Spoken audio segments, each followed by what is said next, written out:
તો આ કૌભાંડ મામલે આવી રહ્યા છે સૌથી મોટા સમાચાર। દાહોદમાં મનરેગા કૌભાંડ મામલે મહત્વપૂર્ણ સમાચાર મળી રહ્યા છે। કૌભાંડમાં મંત્રી બચુ ખાબડના અન્ય એક દીકરા બીજા દીકરાની પણ ધરપકડ કરી લેવામાં આવી છે। આપને જણાવી દઈએ કે મંત્રી બચુ ખાબડના બીજા પુત્ર કિરણ ખાબડ પણ પોલીસ પકડમાં આવી ગયા છે।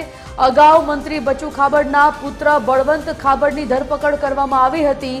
બીજા પુત્ર પોલીસ પકડથી દૂર હોય હવે તેની પણ ધરપકડ થઈ ચૂકી છે। દેવગઢ બારિયાના એપીઓ દિલીપ ચૌહાણની પણ ધરપકડ કરવામાં આવી છે। તો ધાનપુર તાલુકાના વિકાસ અધિકારી રાઠવાની પણ ધરપકડ કરવામાં આવી છે। આમ એક બાદ એક પોલીસ ગિરફ્તમાં આરોપીઓ આવી રહ્યા છે। સંજય દવે સંવાદદાતા ફોન લાઈન પર જોડાઈ ગયા છે। સંજય, દાહોદ મનરેગામાં મસ્ત મોટું કૌભાંડ જેમાં મંત્રી બચુ ખાબડના અન્ય દીકરા કિરણ ખાબડની પણ ધરપકડ કરવામાં આવી હોવાના સમાચાર। શું વિગત મળી રહી છે અને અન્ય કોની ધરપકડ કરી લેવામાં આવી છે કેસ મામલે? બિલકુલ સંજીવની, જેને કહી શકાય કે ભારતીય જનતા પાર્ટીની સરકાર ભ્રષ્ટાચાર રોકવાના અને પારદર્શી વહીવટના જે દાવા કરે છે તેને ઉઘાડા પાડતા હોય, એનું ખુલ્લેઆમ ઉલ્લંઘન થતું હોય એવું જે રીતે જોઈ શકાય કે રાજ્ય સરકારના કૃષિ મંત્રી, જેને કહેવાય કે મંત્રીના પુત્રના નામ ઉછળે છે, ત્યારે આટલી બધી જે વાત છે જેની અંદર કરોડોના ભ્રષ્ટાચારની વાત છે, જેની અંદર ગરીબોના મહેનતના પૈસાની વાત છે, તેની અંદર બળવંત ખાબડની જયારે 2 દિવસ 3 દિવસ પહેલા જયારે એની ધરપકડ કરવામાં આવી હતી ત્યારે રાજ્ય સરકારે ફરી જાગી હોય અને પોતાના ઉપર ભ્રષ્ટાચારનું લાંછન મિટાવવા માટે થઈને કડક હાથે કાર્યવાહી કરી હોય એ રીતે જોતા આજે બચુ ખાબડના બીજા પુત્રની પણ ધરપકડ કરવામાં આવી છે। જ્યારે કહી શકાય કે ખેડાના એટલે કે જે વખતના તત્કાલીન જયારે મંત્રી હતા ત્યારે અધિકારી હતા એવા બીજા પણ એક અધિકારીની ધરપકડ કરવામાં આવી હતી, ત્યારે અન્ય પણ વ્યક્તિઓ જેમાં એની સાથે સામેલ છે એવા લોકોની ધરપકડ કરવામાં આવી છે। ત્યારે એટલું કહી શકાય કે મનરેગાના નામે મંત્રીના પુત્રોને રૂપિયા છાપીને જાણે કરોડોનું કૌભાંડ કરવાનું જાણે પોતે એક નક્કી કરી લીધું હોય આ પ્રકારનું વાતાવરણ જોઈને। બિલકુલ સંજય, ધન્યવાદ, જોડાવા બદલ ધન્યવાદ। તો આપણી સાથે ફોન લાઈન પર કોંગ્રેસના મુખ્ય પ્રવક્તા મનીષભાઈ દોશી જોડાઈ ગયા છે। મનીષભાઈ, દાહોદમાં આચરાયેલું મનરેગાનું મસમોટું કૌભાંડ જેમાં મંત્રીના બંને પુત્રોના નામ સામે આવતા બંનેની પણ ધરપકડ કરી લેવામાં આવી છે। અન્ય જે લોકો સંડોવાયેલા હતા તેમની પણ ધરપકડ કરવામાં આવી છે। આપની પ્રતિક્રિયા સૌથી પહેલા જાણવી છે કારણ કે તપાસનો વિષય છે અને તટસ્થ તપાસની જ્યારે વાત છે। મનરેગા જેવી ઐતિહાસિક રોજગારની યોજના ગુજરાતમાં ભ્રષ્ટાચારની યોજના બનાવી દેવામાં આવી છે અને એના કારણે આપણે દાહોદની અંદર માત્ર 2 તાલુકામાં 71 કરોડ જેટલી માતબર રકમનું કૌભાંડ થયું। આ કૌભાંડમાં કોની એજન્સીઓ કામ કરતી હતી? ભારતીય જનતા પાર્ટીના સરકારના મંત્રી બચુભાઈ ખાબડના પુત્રોની એજન્સીઓ કામ કરતી હતી।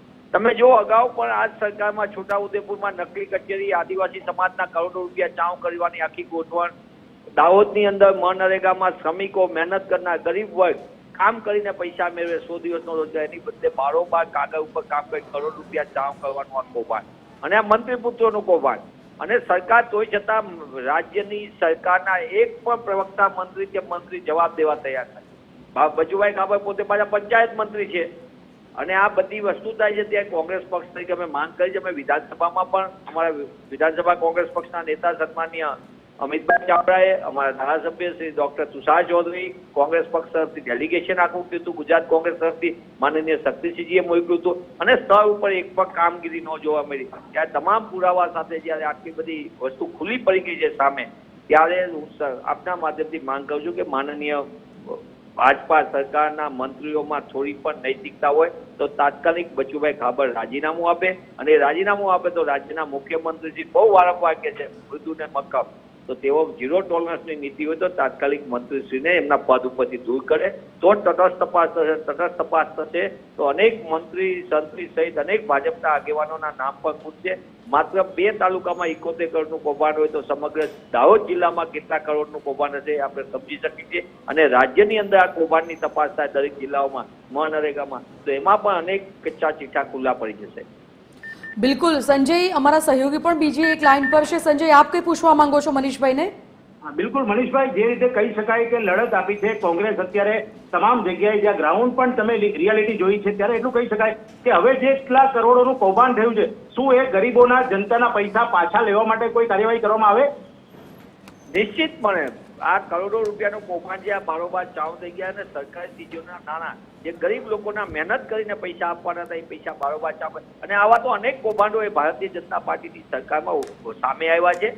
ભાજપ સરકારમાં ભ્રષ્ટાચાર નથી, પણ ભ્રષ્ટાચારમાં આખી સરકાર જે ગરાડૂબ હોય તેવા સંજોગોમાં આ નાણાં પણ જે ગરીબોના હકના છે એની રિકવરી થવી જોઈએ, અને આ કૌભાંડ કરનાર સરકારી તિજોરીને ચૂનો લગાડનાર ઉપર કડકમાં કડક કાર્યવાહી થવી જોઈએ. તટસ્થ તપાસ માટે હું પુનઃ આપના માધ્યમથી રાજ્યના મંત્રી બચુભાઈ ખાબડની રાજીનામાની માંગ કરીએ છીએ. અમે પુનઃ માંગ કરીએ છીએ. વિધાનસભામાં હોય તો વિધાનસભાની બહાર કોંગ્રેસ પક્ષ આ મુદ્દાને સતત આક્રમકતાથી લડતું રહેશે. મનીષભાઈ, મારો એક સવાલ મનીષભાઈ તમને એ છે કે જે પ્રકારે આપ જણાવી રહ્યા છો કે વિધાનસભામાં મુદ્દો ઉઠાવવામાં આવશે, બીજું આપ મંત્રીના રાજીનામાની પણ વાત કરી રહ્યા છો, પરંતુ જ્યારે પણ આપણે ભૂતકાળમાં આવી કોઈ ઘટનાઓ જોઈ છે ત્યારે એ પણ જોયું છે કે આવી કોઈ ઘટના બહાર આવે છે અથવા કોઈ મોટા માથાના કોઈ પણ સંડોવણીમાં નામ બહાર આવે છે તો એ આખા કિસ્સાને દબાવવાની પણ વાત આપણે જોઈ છે. શું કોંગ્રેસ આ મુદ્દાને તટસ્થ રીતે અથવા તો ઉગ્ર રીતે ઉઠાવશે ખરી વિધાનસભામાં જો આ મુદ્દો નથી ઉઠાવતો, અને જો કોઈ પગલાં આ મંત્રી પુત્રો વિરુદ્ધ નથી લેવાતા, અને જો કોઈ ભીનું સંકેલવાની વાત થાય છે તો કોંગ્રેસ આ વખતે આ મુદ્દો ઉપાડશે ખરી ઉગ્ર રીતે? પહેલા તો બેન આપના માધ્યમથી આપણને એ સ્પષ્ટ વાત ખબર હોવી જોઈએ. આપના માધ્યમથી અન્ય દર્શકોને કહું છું, TV 13 ને પણ કહું છું કે સૌથી પહેલા મુદ્દાને સમગ્ર કોંગ્રેસ પક્ષે વિધાનસભામાં અમારા નેતા સન્માનીય અમિતભાઈ ચાવડાએ અને ધારાસભ્ય ડોક્ટર તુષાર ચૌધરી સહિત અમે આ મુદ્દા સાથે વિગતવાર રજૂ કર્યો હતો. વિધાનસભાના પટલ ઉપરના પ્રશ્નમાં પણ અમે ડોક્યુમેન્ટ સાથે રજૂઆત કરી હતી.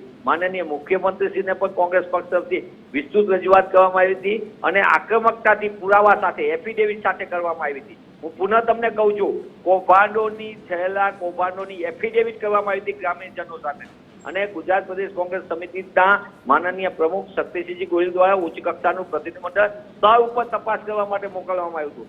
એટલે આપના માધ્યમથી એટલા માટે ઘણી વિગતો આપના માધ્યમથી નહીં હોય એટલે હું પુનઃ એ વાત ઉચ્ચાર કરું છું, અને કોંગ્રેસ પક્ષ હંમેશા એ લડતો રહેશે. બહુમતીના જોડે ભારતીય જનતા પાર્ટી ભ્રષ્ટાચારના ખેલ રચી રહ્યો, ગમે એટલા કાંડને કૌભાંડ કરે પણ કોંગ્રેસ હંમેશા એ લડતું રહેશે ગુજરાતના લોકોના હિત માટે.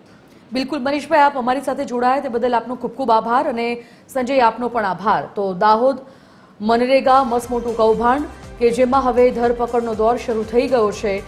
મંત્રી બચુ ખાબડના બંને દીકરાની સંડોવણી આ કૌભાંડમાં હતી, જે બંનેની ધરપકડ કરી લેવામાં આવી છે.